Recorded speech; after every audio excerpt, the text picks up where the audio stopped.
Hey, I'm Susan Palmer of LeadCat Press. Ear training is a really big topic, and in this video, I want to share with you what I think are the most effective strategies for developing or improving your relative pitch using simple melodic intervals. And we're going to use a kind of a two-part approach here. The first is that we're going to be using some immersion tracks that I created. They should be in the playlist as you're watching this initial video here, so you can stream them for free. You could also download them from my website for $10, I think, and I'll have the link below there. The other thing is the ear training app. I recommend one called Earmaster, and I like it because it has this this customizable format that really helps you hone in on the areas that you need to improve upon. So ear training is a really effective way to study music because if you think about it, music is just about the relationship of notes. So if you have an understanding of those relationships, that can improve your ear, in terms of what you can recognize and, decipher and put on your instrument. It also helps you just understand the design of your instrument itself. Obviously, I'm playing the guitar, and all of the immersion tracks that I created for you, I played on this guitar. And I used the full range of the instrument because I wanted you to have, as a guitar player, which I hope you are, I wanted you to have a complete understanding of what those intervals all will sound like, taking into consideration, the thicknesses of the string changes and, the fact that you can play E in so many different places on the guitar. So I wanted you to have, some different ways to hear the timbres of those intervals. There's a three-step process that I'd like you to follow. Step one is just to listen to the immersion track. And the first one is the minor second. So you would put that minor second track on, and you could be folding laundry, brushing your teeth, playing with your dog, sitting at your computer. Just have that roll like 3 or 4 times so that you really get into that minor second sound. And you may want to couple that with the song that kind of gives you context for that interval. So the minor second, the song that a lot of people associate with that is the theme from Jaws. So you may want to be kind of thinking about, that as a context for helping you remember what that minor second sounds like. The next step, step 2, is to actually sing along with those with that one immersion track.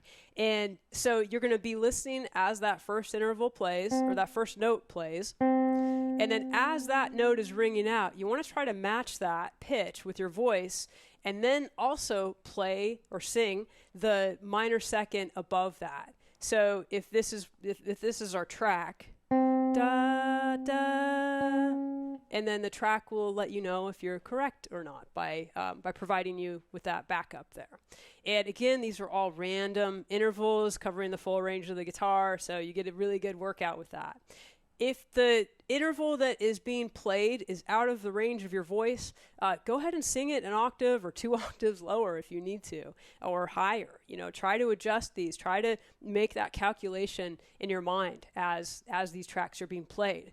If you find that even that is really, really hard, then I want you to find these intervals on your instrument and play them and practice them. You may need something slower and that is more at your speed for internalizing these intervals. That's totally cool.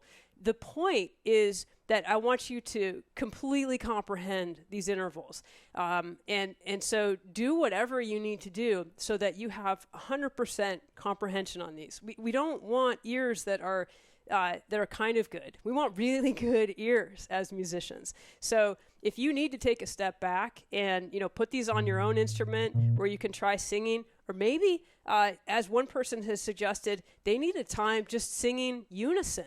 So just singing, the same pitch over and over again, just to try to match that, their voice to their instrument. Totally cool. Do whatever you need to do to make sure that you have complete comprehension.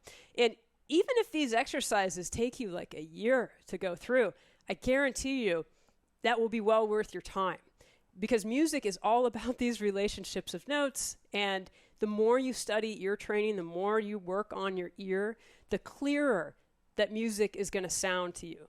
Even if you don't make it all the way through every interval or every ear training class in school, if you have a good understanding, if you get somewhat into this and you do a really thorough approach, your ears will benefit from that very, very much. All right, so the third step is to test yourself using an ear training app. And the app that I recommend is called Earmaster.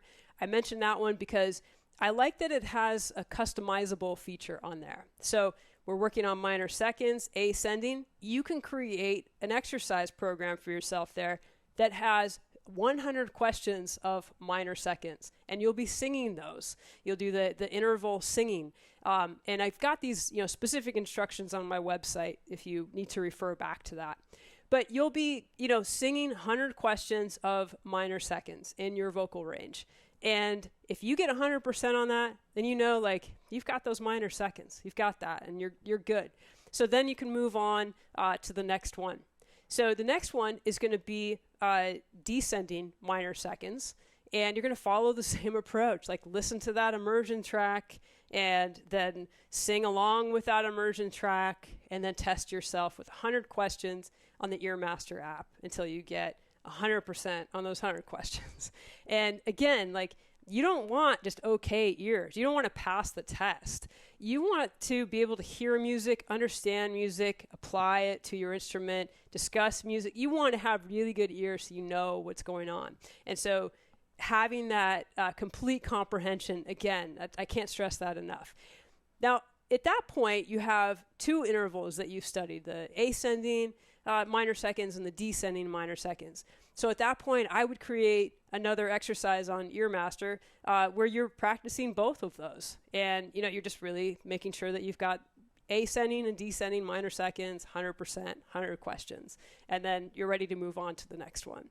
So it's tedious, but it's really effective. And, I'm not here to help you get okay ears. I want you to have really good ears. I can't say that enough. So sorry about not sorry for the repetition on that. So let's talk about some of these intervals just so you have, if you need some understanding that maybe you haven't had exposure to. So the first one that is not an immersion track, this is only if you need it, would be just unison. And there's 0 half steps between these notes. So an example would be C to C. The next one, we would have C to D flat. So that would be 1 half step there. That would be called a minor second. If you play C to D, that's a whole step there, and that's a major second.